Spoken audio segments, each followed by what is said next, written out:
Living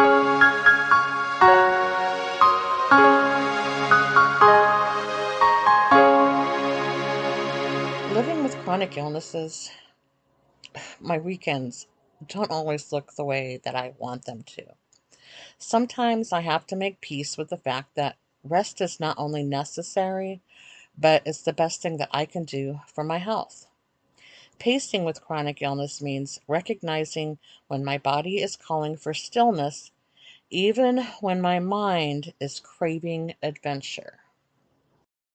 Before chronic illness, I would have labeled my weekend as boring, uneventful, or even wasted. Now, I see it as exactly what I needed. Pacing with chronic illness isn't about missing out. It's about making sure that I'm not pushing my body beyond its limits and paying for it later. This past weekend, my body demanded rest. So I listened. I stayed home, I slept in, I took a lot of naps, and I enjoyed the simple pleasures of laughter and conversation with my husband. No, it wasn't exciting, as other people might say, but it was restorative. Depending on your personality, interests, and health conditions, your definition of a great week a great weekend will likely differ from mine. Some people might think that staying home all weekend sounds like a nightmare. Others, especially those with more severe symptoms or limitations, they may look at my weekend and they may feel like that's a dream come true. That's why I no longer label my weekends as good or bad. Instead, I ask myself, was this weekend what I needed?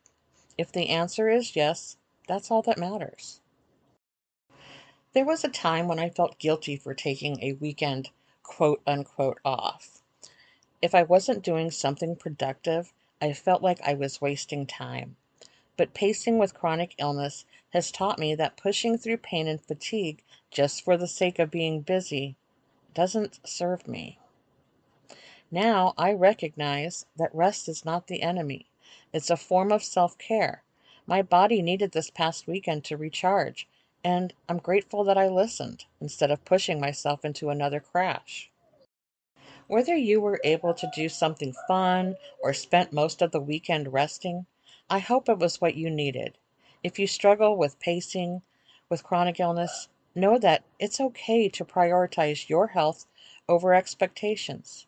How was your weekend? Did it align with what your body and mind needed? Let's talk about it.